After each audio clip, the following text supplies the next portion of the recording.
It's Aprilia Superteens up next. Down to Steve on the grid. So to the final Aprilia Superteens race of the weekend, and let's face it, on this grid we've got, well, any number of future champions coming up. I will just say, Robin, it's starting to pick up with wind. There's actually rumour that rain might be coming over. I won't tell any of this lot that, but this could turn into quite an interesting one. Yeehaw, they're all interesting, Steve. They're down on the grid, ready to roll, and Sid says, look at the lights, lads, away you go. And from the grid, Tommy Mountain, Sam Cherry, Callum Bay and Chrissy Rouse lead away. They're the front row, down towards Gerrard's for the first time. And it's our young Scottish sensation, Callum Bay. He gets away in the lead. This is an astonishing start to an Aprilia Superteen career, Steve. It is. You couldn't really wish for a better start, could you? You can't win everything in the first round there, of course. You remember last year's Aprilia Superteen champion Wayne Ryan had a howler of a first couple of rounds and ended up coming through consistency and winning the championship. And Callum Bay, though, brilliant start for him. Yes, absolutely superb, and he leads the pack through Edwina's. Now, one of the things to consider in this race is obviously a lot of the guys out there have a lot more experience on these bikes and at these circuits than Callum. He's the only rookie bib you can see up the sharp end of things at the moment. So all those other young riders there, the ones without the orange bibs, have that advantage. But it doesn't seem to be really presenting any problems to young Callum at the moment as the field streams down through the elbow to complete the lap.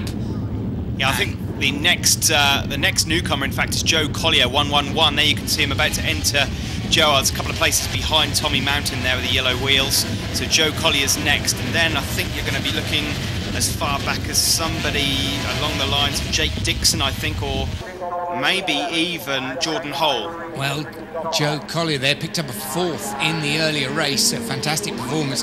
Chrissy Rouse, though, it looks like, has just slipped ahead of Sam Cherry. And the two of them, well, really, they are back at it after their battle in the earlier race, the first part of the earlier race anyway.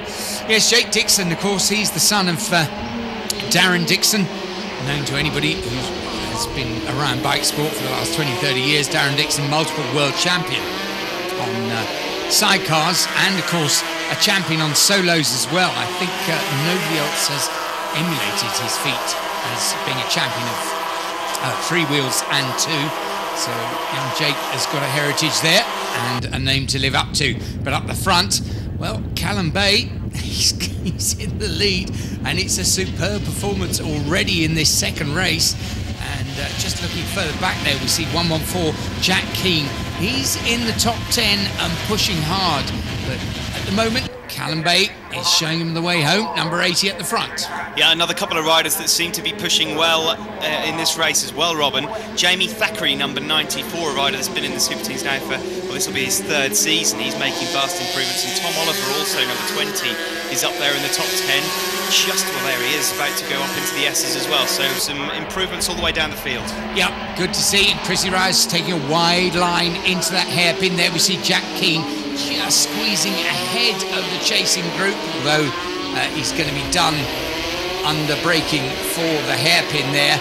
But the leader's already down through the elbow, and it is still Callum Bay.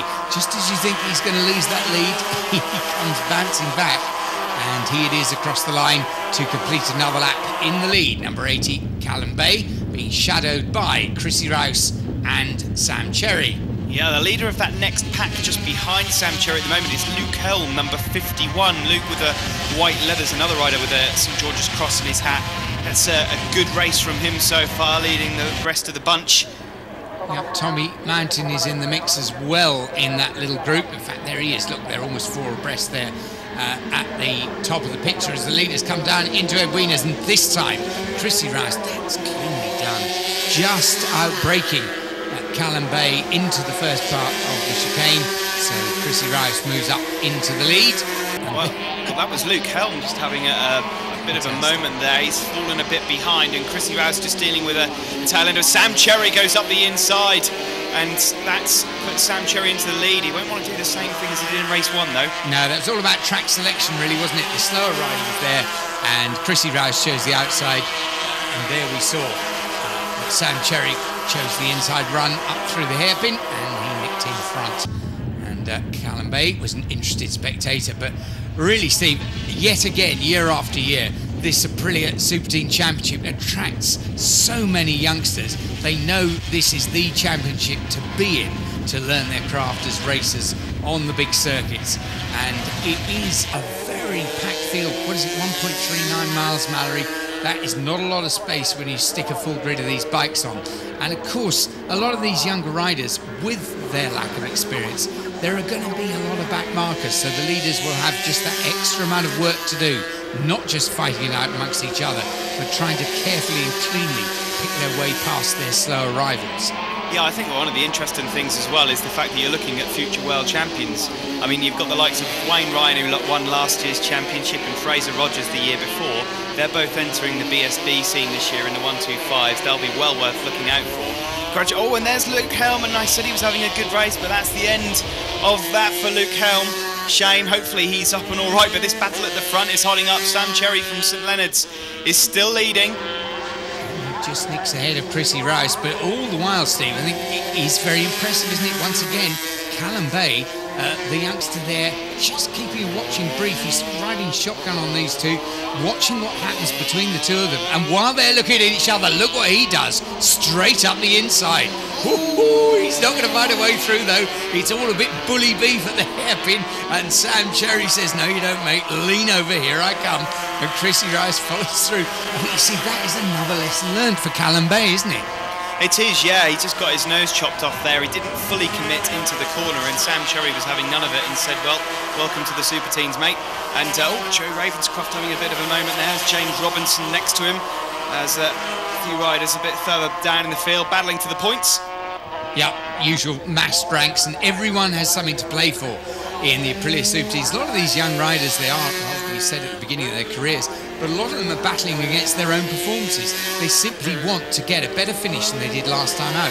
They want to finish higher up the grid than they qualified. They're battling against their own personal best qualifying times, and already we can see, although I have to say it was very chilly when these guys were out qualifying, but already most of the field are quicker than they were on their qualifying laps.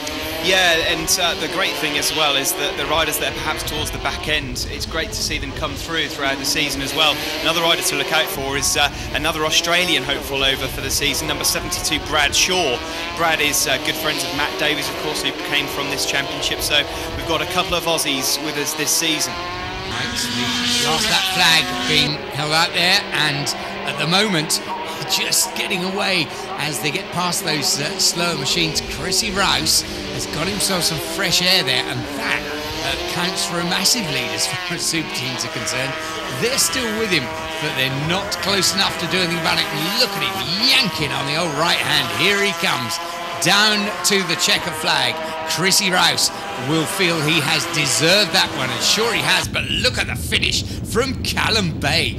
Once again, he sneaks it on the line. Callum Bay finishes second, and Sam Cherry, well, I'm sure when he reflects on it, he'll be pleased with a good third place. He has at least finished this time, but he was miffed at being done on the line there. Joe Collier, another good fourth for him, and Jack Keane and Jamie Thackeray picking up fifth and sixth. Well, there they are on the podium, and the happiest of them all, of course, Chrissy Rouse, the winner. And the Nitro newcomer podium, Callum Bay, Joe Collier and Jake Dixon. And in the overall standings, Chrissy Rouse leads from Tommy Mountain and Callum Bay. Chrissy, a fantastic win. The championship's really close. It's been a tough weekend, though. Yeah, very tough. Worked hard in all through 4 races, and came first in the first one when it was red flagged, obviously, and then second, third, and then finally got the first. Obviously, that's going to do you heaps of confidence, and your teammate as well, Callum Bay's been doing well. Yeah, we had some really good battles. He's very quick for a newcomer, really quick. And who would you like to thank?